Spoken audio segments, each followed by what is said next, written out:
Oh, there it is. All right.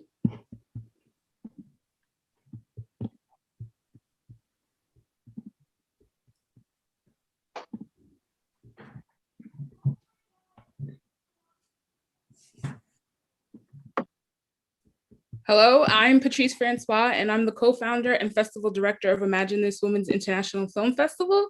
And I would like to welcome you to Girl Power Film and Media Summit and to our panel, Behind the Scene Representation with Women in Sci-Fi and Fantasy. So I'm extremely excited and honored to welcome our panelists today, Laura Baisley, Racheal Goldberg, Sarah Walker, and Melora Rivera. So hello, thank you guys so much for joining us. So I think I'd like to start if you guys would love to share your origin story with us and tell us how you got into directing and writing for sci-fi and fantasy, and if you are all a fan of the genre. So I think I'd like to start with Laura. Hi. Well, I am a fan, but that wasn't my primary focus. It just kind of happened that way. My story is I started acting when I was a teenager, but soon realized I wanted to be a director. And went to film school and started directing pretty early on. I was like, but I was directing commercials, and that kind of took me down a whole path where I learned a lot, but that wasn't really what I wanted to be doing. I wanted to be telling big stories, big epic stories with, but with an intimate lens. I actually, the show that changed my life was The Wire. I saw The Wire and I was like, I want to do that. So I decided that I was going to jump into television, and I found out in television, there's this thing called shadowing, where you can come and you can watch and observe. And back in the day, it wasn't as widespread as it is now. This was, a chunk of time ago. And I just kind of called up The Wire and called up the producer, said, "Hi, can I come shadow?" And she said, "Yes." I was like, wow, this is easy. I'm going to get into television like in 2 seconds flat. And as I often say, and some people know my story, is that began my illustrious career as a shadow. And I was a shadow basically for over 10 years. I would, I just would come, go to sets and observe, speak only when spoken to. And it was a tough and long journey, but I learned a lot along the way. Eventually I got a break. It was kind of a miracle. And it just so happened that, one job brings another job, and just so happens right place, right time. I started doing I love action. I actually used to do martial arts. I used to do karate. Yes. Black belt. So when I first started, they wanted to put me into like the relationship shows, the women's shows, and I was like, no, I want to do action. Action's fun. Give me action. So I kind of had to push a little bit to have people realize that just because I'm a woman and I look like this and I'm fairly petite, I actually like action. So that brought me into action, but I still did other things. And a big turning point in my career came when one of my mentors, Michael Slovis, recommended me to The Walking Dead. And that's kind of been a wonderful fit for me there, amongst other shows. Love that show. It's been a joy working on it. And that's kind of my story in a nutshell. I continue, I like genre because I love the idea of building worlds. And in the future, this summer, I'm going to be working on this really cool show called Cowboy Bebop, which is based on this Japanese anime. It's totally sci-fi. It's wonderful. So I'm very, very excited about that. Oh, nice. Thank you so much. Sarah, would you like to go? Yeah, so I grew up with 2 brothers in a small town in England, and I watched every action movie under the sun with them. And at one point I realized, because when you're notice, but then when you get older, I was like, where are the women heroes? And it really bothered me. But the movie that I fell in love with the Goonies. Basically, I remember I was so young, but I said to my mom, in the bit where they go down the tunnels into the pirate ship, I basically said, how do I get to do that? And she said, well, you either become an actor or you become a director, and on your break, maybe they'll allow you to do it. So that was one moment. And then the other big moment was I watched Point Break like a million times. And I didn't really know. I was probably like 11, what the director did or anything. And I was watching it for like the 20th time with my brothers, and the credits came up and it just said directed by Catherine Bigelow. And I was very like tomboy growing up, and I was like obsessed with surfing and extreme sports and stuff like that. And when I saw that moment, when I saw that, I literally went, oh my God, she's a girl made this. And maybe she just hangs out with Keanu and Patrick and surfs, and she's like I could do this, you know? And it was pretty much from that moment that I just, from the age of 12, I just wanted to direct movies. That's all I ever tried to do. But the route in, like, it was very hard. I got hired to do everything teen forever, which I loved because I grew up on things like Dawson's Creek and My So-Called Life, stuff like that. But I'm 43 now, but I look quite young for my age, and I was just stuck in this pool of teen stuff. And just kind of like, you know, same as your story. At one point, I think it was like 2013, I got a BAFTA nomination for, I think, the Crash that I did, and then I got a BAFTA breakthrough. Well, this is the thing, you know, you think it's great, and I was like, yeah, break the ceiling. And I got a BAFTA breakthrough Brit. I didn't work for a year. What's going on? Because suddenly I was going up for more high-end shows that were all directed by men. At this point, like the cultural landscape has shifted a lot in the last 2 years. But like back in 2013, I would get down to the last two every time, but they would always hire someone with more experience that was male and older. You know, it was tough, and you get to a point where you just think, is this ever going to happen? And it really shifted for me. So I went back to TV shows. I kind of gave up trying to get the big shows, and it really shifted in 2017 when I started. That's basically, since then I've not really stopped working. And I was actually hired to do my first American gig, which was a Lifetime movie, and I for the first time in my career by female producers as well.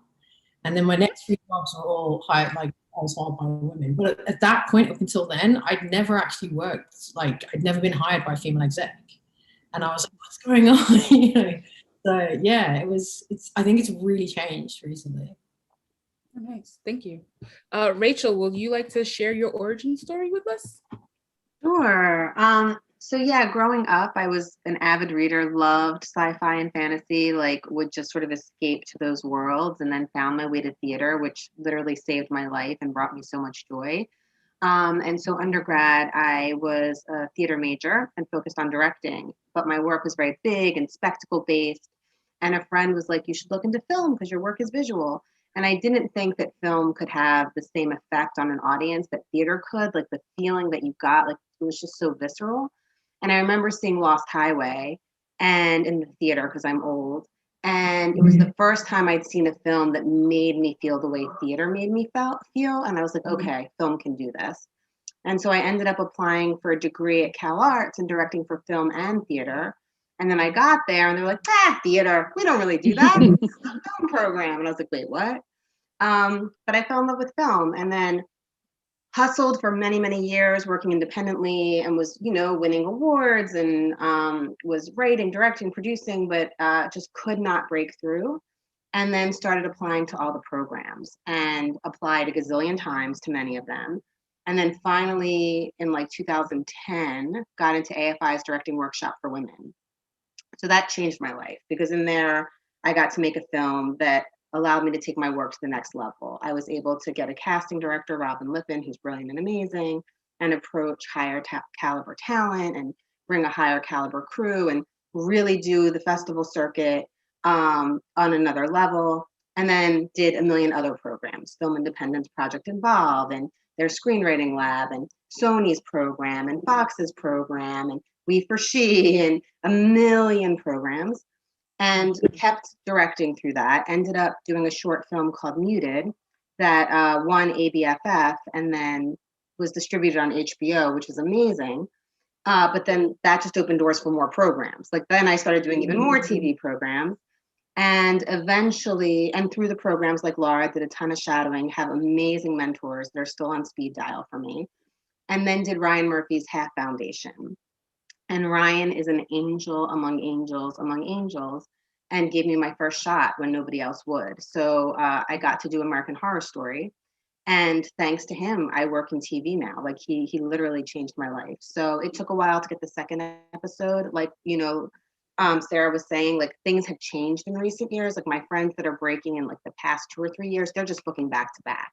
But when I booked, most of us, there was like a year gap before you would get your second episode. But now I get to do like incredible shows that I love, you know, Raising Dion, and I'm about to do Resident Evil, which I'm excited about, and American Gods. And I had a pilot last year, but COVID. So yeah, and also still working in film and attached to a couple of feature film projects, but a long road, but I'm super grateful. Oh, thank you. Thank you so much for sharing. Melora, your turn. Please share your origin story. I feel like an amalgamation of everyone's story. I'm the daughter of 2 journalists. My father was more hard news and turned into a documentary filmmaker. And my mom was on camera doing local news in Atlanta for her entire career. So storytelling has always been in my blood. I kind of grew up with a camera in my hand and seeing things, you know, through a letterbox frame. So for me, when I came to California in 2008, it was about, you know, getting on any set I could and getting as much exposure with people working on the kind of projects that I was interested in. So my route started in actually post in reality television, really learning story and learning how to build story from nothing or what you weren't expecting to gather that day. Going into post on a sitcom with Bentley Evans, who created Martin, one of the best sitcoms ever. So being able to learn in that kind of playground was a really good sort of start for the rest of my writing career. I got the opportunity to work on a show that was based in Atlanta on a news reporter, had a lot of similarity to the life that my mom lived that I got to see firsthand. So that kind of intuitiveness about the story and the characters really helped, me build into an on-set producer and writer. And so I was on that show for several years, and then the company I was working for got an overall deal at Warner Brothers, and it just opened up the opportunity to develop, to pitch, bigger stories. And Warner Brothers had been working to try to land Black Lightning for a while. So to have the opportunity to work alongside Berlanti, who had been doing it in several different worlds for a while, but to take a family, a really grounded, pure dramedy with this family, and then add on to that the sort of superhero elements of, what happens when a man who has no sort of agency in his life is actually, trying to swallow this secret identity that could save the world, right? So to be able to work on a show like that and have sort of the tools that DC, lets you play with, was amazing. And it's now in its 4th season, creating spinoffs, creating other worlds, and introducing new characters into the comic books. So that's been extremely exciting. And yeah, just developing new projects and having been on the other side of sort of, booking our shows and trying to build up new teams and break new directors on those shows. Very grateful and proud of the work that we've done, and now ready to be back on the other side of it. And as you said, there's a lot of female producers now, there's a lot of female executives now, and just more opportunity for work and us all sort of seeing each other, and creating more lanes of opportunity and access. Thank you. So this question, these next couple of questions will be open to anyone. Were you guys familiar with the shows that you started to work on the sci-fi shows, with the source materials? Were you guys a fan of them? Anyone, please. How about Laura?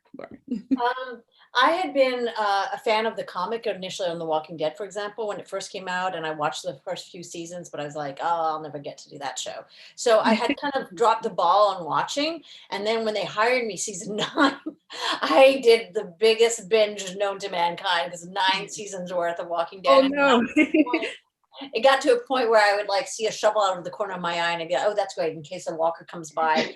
And I was like, wait, this show has invaded my life, my dreams, my thoughts. I actually think I'm living in this world. I was watching the show so much to prepare for my first episode on the show. So, oh, that's wild.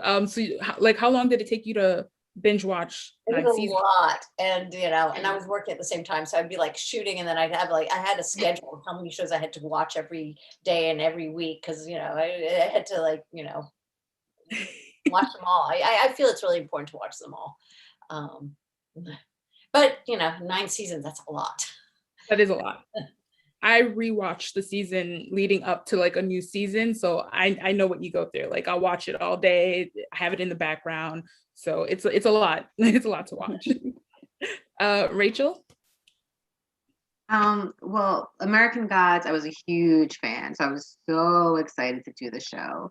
And then Raising Dion was a first season show, so I was familiar with the comic book that Dennis Liu had made, and like the trailer short that he had made, and that was on Netflix. So Netflix, they finish their writers' room before you start shooting, so I had all the scripts, so that was super cool. And Carol Barbie was the showrunner, and they were just wonderful, amazing scripts. And then in general, if it's a first season show, or not even just a first season show, all shows, I usually ask for dailies for the episodes prior to mine, so I can really get familiar with the language of the show. And also I can get a sense of how many setups you can get in a day, and which actors give it on take 1 and which actors give it on take 3. So a lot of my prep is, if it's a multi-season show, I, like Laura, I watch everything. But then I also look at dailies and try to prep that way, just so that I can really be schooled in whatever the language is. Sarah? It's kind of a funny story. So my British agent knows not to send me anything that isn't feminist. Like if anything with like already sent it. So I got sent the script already, and I Googled, and it was a graphic novel. And no disrespect to the graphic novel, but like basic images of nuns in bikinis with swords came up. It's like, oh my god, why did she send me this? You're like, what is this? And then I dug into the script, and I literally fell in love. It was one of the best pilots that I ever read. And I call my agent, I'm like, I love the show. Like, I'm obsessed with the show. It's like 4 female warriors. Like, they're from all over the world. They were made like, obviously I had the meeting with Simon, the show, and I think I kept him on the phone for about 2 hours. I read the first 3, I think, and I was like, and this bit and that bit, and he was like, so you kind of like it, right? I was like, a little bit. It reminded me of Buffy. I mean, I think it has its own identity, but I just felt there was, and also like, I will say this about Simon, he was one of the best showrunners ever working. He's such a cool, woke, feminist guy. Like, he's really kind of understood. He writes characters, not genders. So yeah, once I spoke to him, and as soon as I got out there and I met like the team, I just knew it was such a wonderful experience. And like, I can say that knowing, like, not, you're always proud of what you make, but some of them are tough. Not all of them are lovely. But yeah, that was one of my favorite jobs ever. It was really cool. Yeah. Nice. Melora? Yeah, mine was interesting. I certainly wasn't expecting to develop Black Lightning. We, when you look at the roster of everything that Warner Brothers owns and DC owns, there are a few that were at the very top of our list, and for complicated, above my pay grade reasons, those don't become available. But I think Black Lightning provided us an amazing opportunity. It fit in perfectly kind of with what was going on at the time, is still going on, right? And allowed us a jumping off point that felt very different than the rest of the Arrowverse, and allowed us the time to sort of get into those crossover episodes and later seasons. But no, initially I was not familiar with the comic. Black Panther was sort of invading every crevice of our, consciousness at the time. So to compete with that and have to correct people constantly, no, not Black Panther, Black Lightning, DC, became a talking point early on. Nice. So what was your process as a director or as a writer? How did you guys approach the source material when you first got the job? Sarah? I know it sounds weird. I don't know if this is a female thing. I'm sure it's not, and it's just a character thing. I always connect with projects really intuitively. Like, if I read it and I can see it and I feel it here, I know it's like, that's a gig I want. And I think I even go into those meetings with a totally different vibe because I'm like almost channeling the show. And I think one of the things that helps me is when I meet the cast and when I see the locations. And like you can go to like, you know, say we could go in like 3 different churches and then you walk in one and you just know it's the right church because you can see the action taking place in there. And it's like, it's almost like incrementally bit by bit, the world starts building.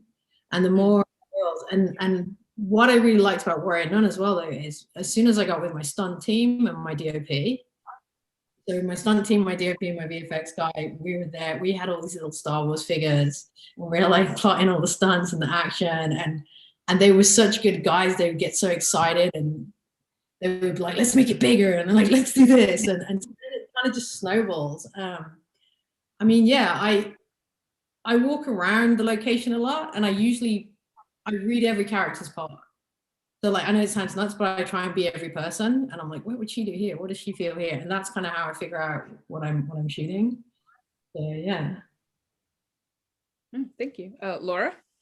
Yeah, my process is kind of not that dissimilar. Yes, blocking it out and feeling it is really important. And usually, like I kind of act when we're scouting and we know it's the right location, it feels right. I kind of act it out with my team, and I take a lot of pictures and Artemis, and so it's almost like I pre-storyboard it. I do love quoting, like using references, especially like what I did like in The Walking Dead, there's certain frames that I steal from the comics sometimes. Or I might like look at a beautiful, a classic movie, like a Tarkovsky movie, and steal an image from that I like to quote, you know, and nobody watching that will know that, oh, that's from, you know, Ivan's childhood, this obscure my Tarkovsky movie, but it's something that's really fun, you know, because you know, the production design and the DP and everybody gets all excited about these references. So I like to quote things, but I also do like to approach it. I approach things also just from like the character standpoint and the emotional standpoint. What is the emotion that we're conveying? And so both from like how that influences the blocking, but also how that influences the lens choices and the camera movement and all that. It's all about creating emotion for me, and how to tell the story in the clearest, best way possible. Thank you. Racheal, how do you approach the source materials? Very similar. And I think that, you know, my background in theater sort of informs how I work. So I start with the script and I do a lot of textual analysis. I'll break down not only my script, but every script prior to mine and just figure out, you know, who are the characters? What do they want? What's in their way? Is there an arc? I try to pinpoint what's the theme of the whole show, then what's the theme of season 1, and then what's the theme of my episode. And then once I've done all that work, then I start translating it visually.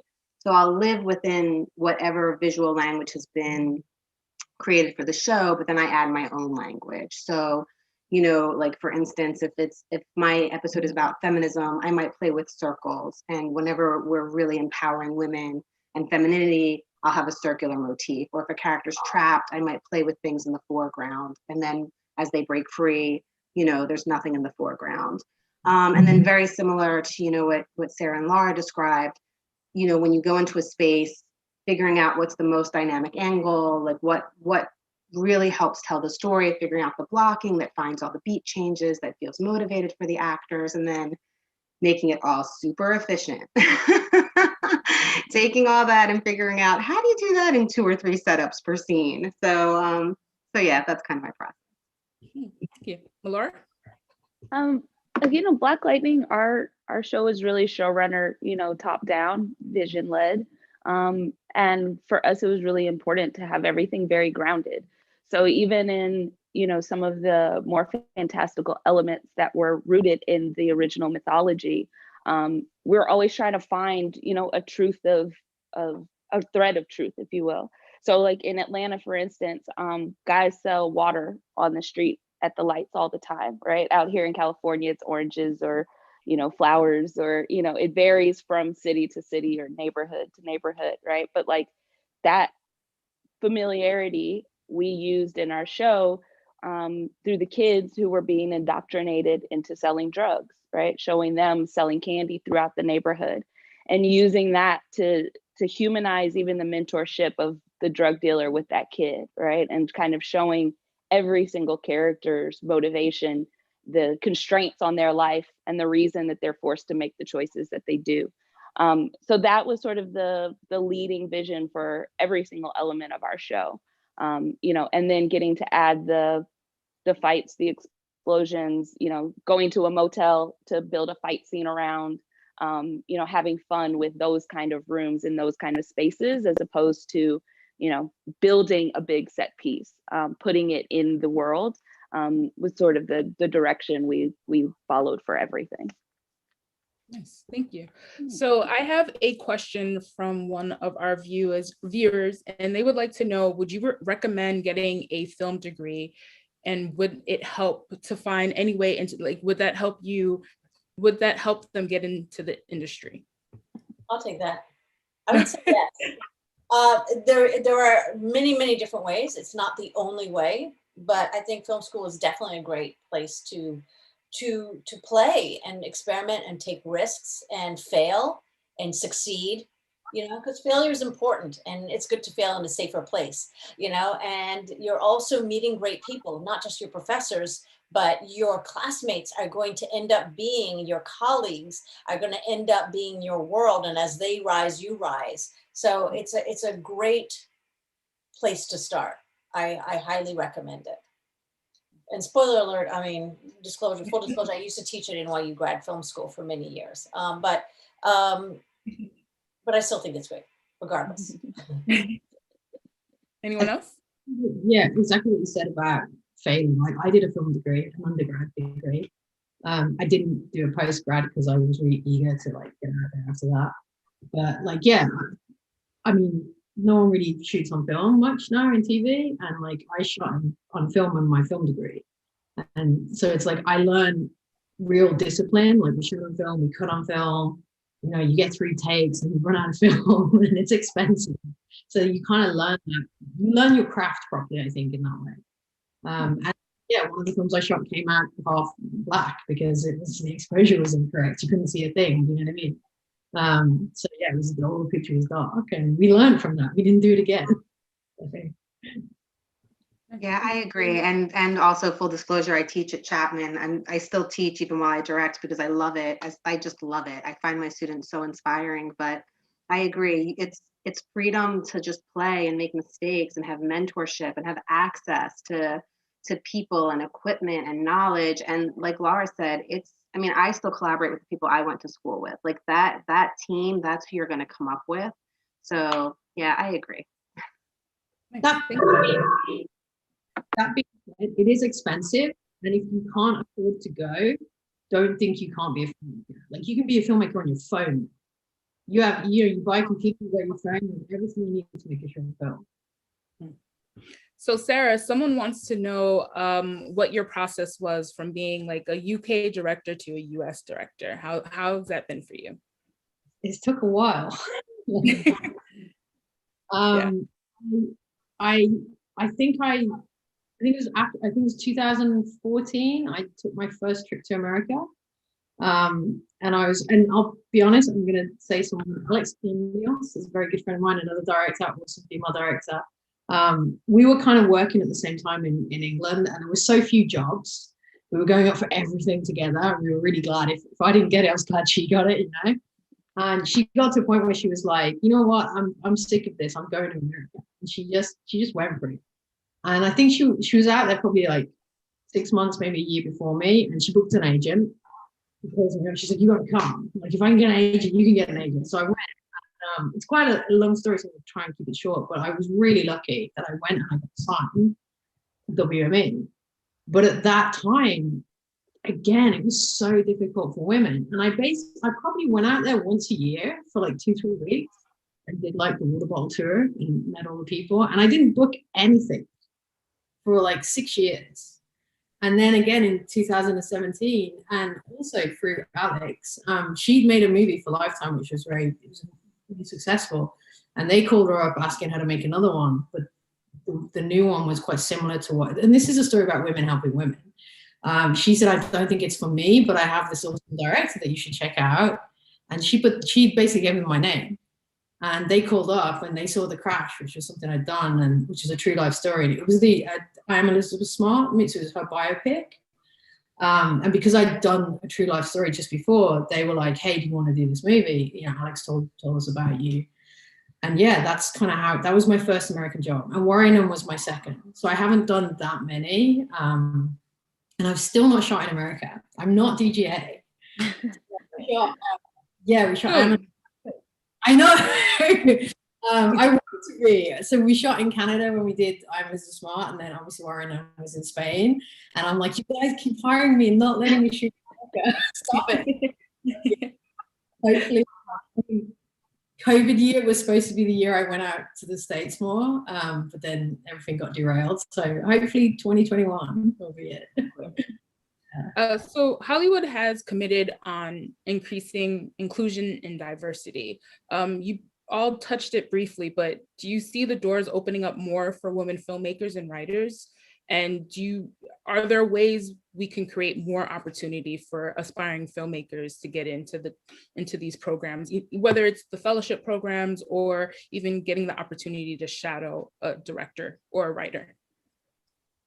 And things have definitely changed, and they continue to change. And it's kind of, we're not there yet, but the progress has been remarkable. I think we're all saying it, like since 2014, there's been a market shift, and every year it shifts for the better. So it's a good time, and we have to just keep pushing. And, but it's, when I started out, like most of the other women on this panel, it was hard. I mean, I had to shadow 10 years. I mean, we all had to put in way more time than I think the next generation is having to do. And that's a good thing. Mm-hmm. And it's thanks to the previous generation. Like, my opportunities are thanks to people like Laura, who put in the 10 years and then didn't fuck it up when she was given a chance. Sorry if I wasn't supposed to curse. It's like, it's the women before us who are rock stars that means like, oh, maybe a vagina doesn't mean you can't, or like, like you still have skills. So, and then, like Sarah said, it's helping the next generation. Like, any opportunities you have, I'm always referring my friends for gigs. Like, if I'm in something and I think I'm not the right person, but I have a friend that I think is brilliant, I will tell them. I think it's so important. And I think that's a shift. Like, coming up, it was like, there's only 2 slots for women and we're all in competition. And I think collectively, we made a very conscious decision that we cannot work that way. We have to help each other, and we have to bring each other up, because the more we help each other, the more room there is for everybody. So I think there's a really big change happening, but there's definitely more that needs to be done. Nice. It's hard to break precedents, and oftentimes that's what's thrown around when you don't get the shot or the opportunity, whether it's a first-year show, whether it's, based on expensive IP, whether, it's genre, there's always like a new bar or, just something else. But I think to everyone's point, having people do it and do it well proves that we can, and just opens the door for more opportunity. So you're starting to see not just 1 or 2 women directors on a series, but more than half shooting the pilot of a series. And those kind of wins are really important. And I think us noting them and publicizing those things and the wins of those projects on the other side is really important, because that continues to sort of, it's like every year it's a breaking headline that a woman-led project, whether it's cast, talent, crew, is broke some margin of profit. And I think if we just keep reminding people of that, the money, if anything else, will lead to altruism. Nice. So one of our viewers wanted to know if you guys have any tips on a work balance, how to keep it balanced working in television entertainment. Any self-care advice? I'll jump in. For me, I say no a lot, and I just try to be picky, and I'm lucky that I'm in a position that I'm able to do that. But I have friends who will do 10 episodes a year. I don't want that life. Like, what is the point of being on set for 16, 18 hours a day? Like, it's such high stress. So for me, it's really important that I balance it, that like that's also part of why I teach. So it's like, I'll say yes to the shows and the projects that I'm really passionate about. And then the rest of the time I'm developing, I'm creating my own content, I'm putting my energy someplace else, because if I just work around the clock, I'm going to die. It's really difficult. I mean, I think there was a time when I was younger, it was just work. Like you have to be so focused on it. And I think when you start doing a few shows that, you get those good credits, I'm really trying to say no to a lot of things now, because you work yourself into the ground. And this point in my career is probably the best work-life balance I've had. And that's due to awesome people hiring me to do some good things. So. Anyone else? I'd just piggyback on what Sarah said. I think for me, a co-producer told me once, always have a project that's just for you. I think it's inevitable that you're going to spend the first few 10 years, in hustle mode around the clock. But even when you're sitting on set for 17 hours, if you have that project that you can be thinking about, a character moment for in between setups, or over lunch, just to break up what you're inundated with, which is often other people's projects, I think that helps get you through those difficult years for sure. Thank you. Another viewer would like to know any tips for students that are going to graduate from a television production course. Are there any tips, any paths that they can take to get their foot into the door? I mean, I would say if you're enrolled in a program at school, to really work with your school to try to get a strong internship, and to be very calculated and strategic in what you target. Like, what are the types of shows that you're really drawn to and who's making those shows, and try to get an internship there. I think it sort of depends on what aspect of television you're interested in. If it's writing or directing, I feel like there's two paths. Like, I took the path of, I'm just going to hustle. I'm just going to take whatever job I can take for years and years and years and years and live off of like ramen and popcorn, so that I can keep creating content that will eventually open doors for me. And then I have friends that were like, no, I'm going to get behind a desk. I'm going to get an industry job. I'm going to work in the industry so that I can network. I just personally couldn't do 9 to 5. And I would rather work 20 hours with the 20 hours I picked a day than on somebody else's schedule. But I think like those are two routes. It's just sort of deciding, do you want to just like be a bartender, do Uber, and keep creating content that you hope gets attention? Or do you want to do the networking path and get a job at the right place, very entry level, where you can work your way up? Melora, someone would like to know, what are the next steps a new writer can take to get into the writer's room? I was just about to suggest, I don't think a lot of writers consider this, but new writers certainly try to approach long-standing shows, a show that's in its 3rd, 4th, maybe even 5th season, as opposed to a new show, because a show that's more established will be willing to take more risks on new talent, on a new writer's assistant, on a new PA, and those brand new shows are gonna stay a little bit more insular.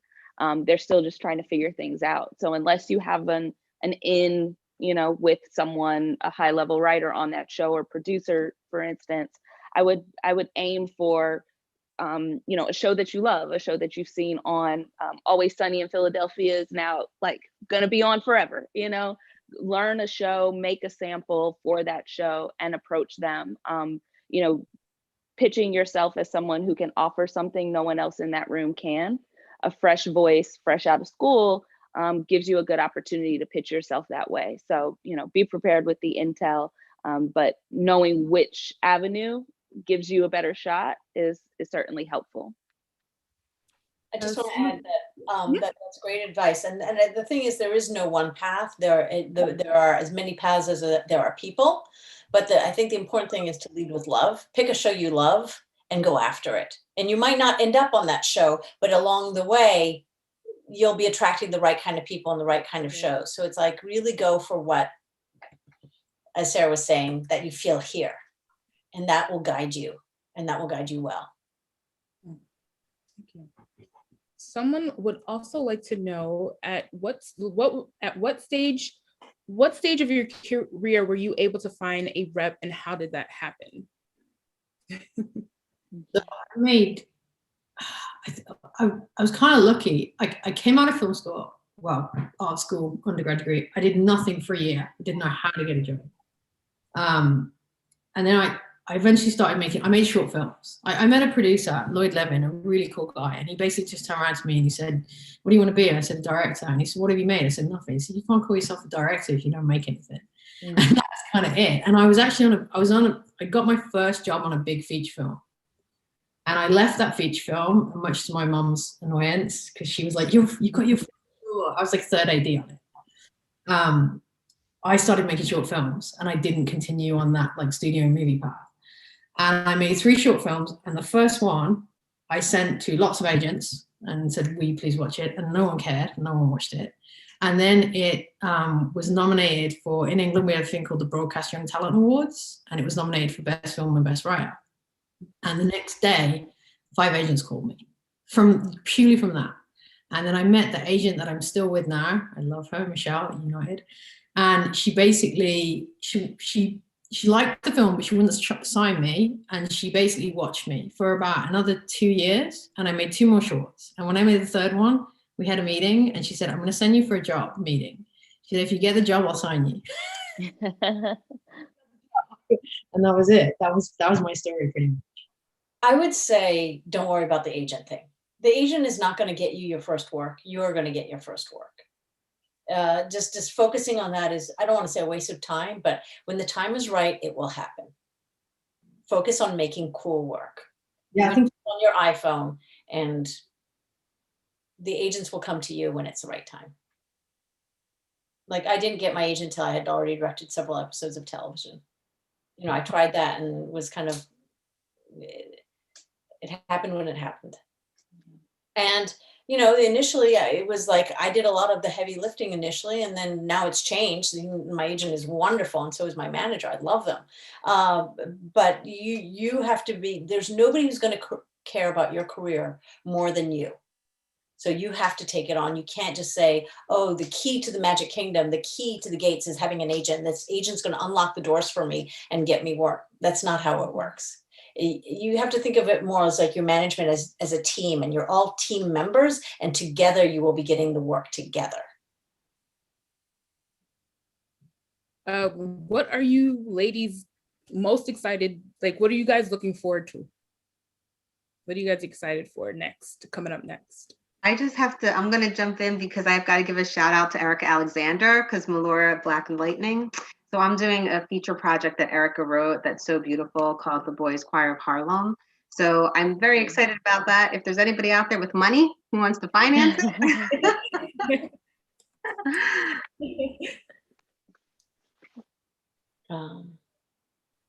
I'm super excited about Cowboy Bebop. That's going to be a fun show.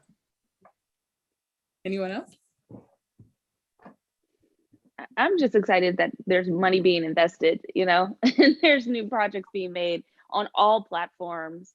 Hopefully we'll break back into the theater world, the feature world, and, you know, big theaters when that opens back up as well, because I think, you know, we deserve to be seen in all spaces, small screen, big screen, premium cable, broadcast, you know, and to see us all play in those in every level, I think will be a good thing in the right direction towards some real parity, you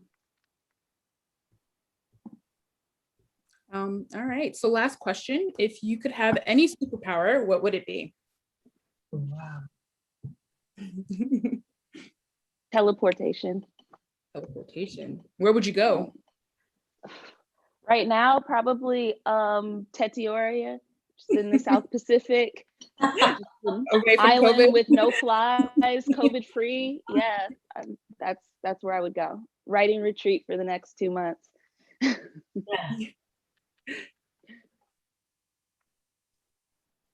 Anyone else? Mine's cheesy. I thought the ability to heal. I don't know why I thought that. That's a good one. Beautiful. Healing needs to be done. I think mine is just to be indestructible. It's such a hard industry and I want to cry every day. So I would love to just be indestructible. I want all of the above. But teleportation would be great because then you could just be places right away. Right. Like Like mine, the camera set. mine, that's good because sometimes you're working with a team of like 5 execs and producers, like, and they tell you one thing, but then they want something different, and it's like if you could read everyone's mind and give them what they want, you know. Might still be confused. So tell everyone how they can follow you, keep in touch with you on social media, on your website, to keep in touch, to follow what you're up to. What are ways they can follow you guys? I follow Racheal on Instagram. We've never met, but we're Instagram friends. That's right. I think I follow you too, because all the Warrior Nun. I'm just such a huge fan. Yeah. I'm just Racheal Goldberg, director. My handle is Mellow Shots, like in the first half of my name, Melora, on Instagram, and I've started a new production company called Go On Then Productions. So we're on social as well. Follow me at either place. I'm LB Shadow on Instagram. I don't post very much anymore because I only posted pictures of one thing, a puddle. There's one puddle that was on the block where I used to live, and I don't live on that block anymore. And the puddle finally got fixed. So after years of me taking pictures of that puddle, now I have nothing to post, but sometimes people reach out to me via that way. Amazing. At least the puddle got fixed. Yes, finally. It was kind of bittersweet. It was sad because the puddle was my muse, without a doubt. I love that puddle. All right, well, thank you so much. Oh, Sarah? I was just saying, I'm on Instagram and Twitter, but I mostly post pictures of my dog. So, All right, well, thank you so much for joining us and sharing your origin stories and giving advice to our aspiring women filmmakers and storytellers. I know our community really appreciates the time that you spent talking to us. So thank you so much, and hope we can do this again sometime in the future. Thank you. Thank you. And don't Thank give up. you. Thank you. Thank you. Bye.